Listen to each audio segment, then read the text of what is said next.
Why are Democrats listening to Republicans about moving to the center?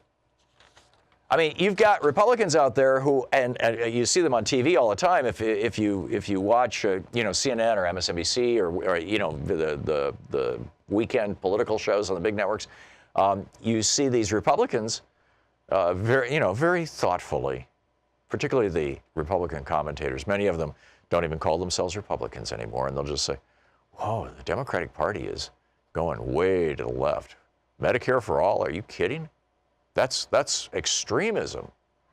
It's not extremism. That's what the majority of Americans want, number one, and it's what every other democracy, fully developed democracy, the 34 most developed countries in the world, the OECD countries, 33 of them have national health care systems of one form or another. There's a lot of different ways to do that.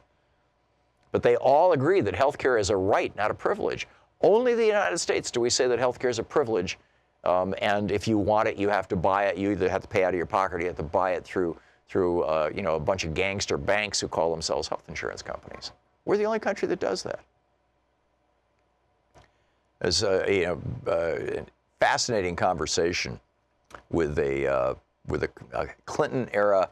Uncle Joe posts this over at DU, but it's a Vox.com interview. Actually, I printed out the whole interview, but I'm not going to go through the whole thing with you. The take-home point is absolutely brilliant. This is from Brad Long. He's a Clinton era Democratic consultant guy, who's quote a centrist, or was, and he's now saying, screw that.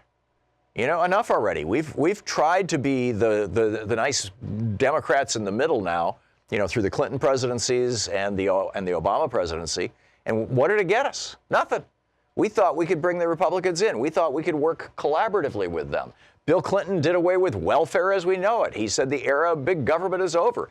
He did what Jude Wanniski predicted would happen if the Republicans screamed loudly enough about the deficit when a Democrat was in the White House. He cut the social safety net.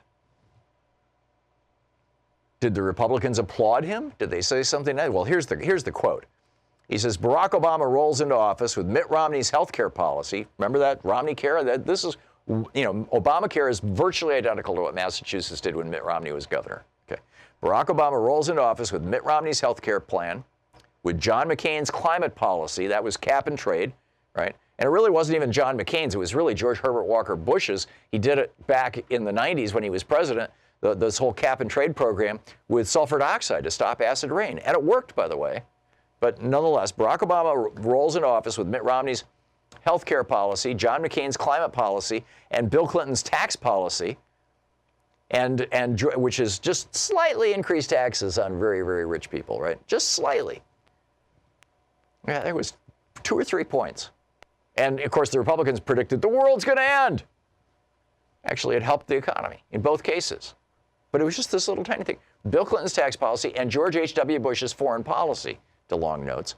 And did George H.W. Bush, did Mitt Romney, did John McCain say a single good word about anything Barack Obama ever did over the course of 8 solid years? No, they effing did not. And no, they did not. There's, this whole idea of, we just need to move to the center.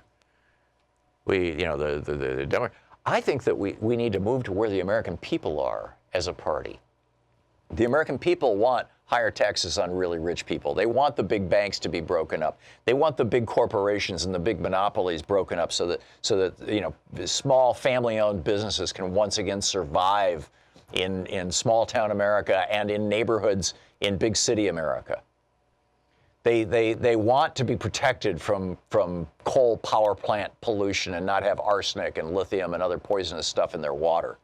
The American people want the EPA to be strong and protected. They want those regulations that are right now. Now you've got this guy Wheeler, who's a coal industry lobbyist, who last week was confirmed by the Senate as the head of the EPA. This is not what the American public wants. Oh, but we've got to move to the middle. Really?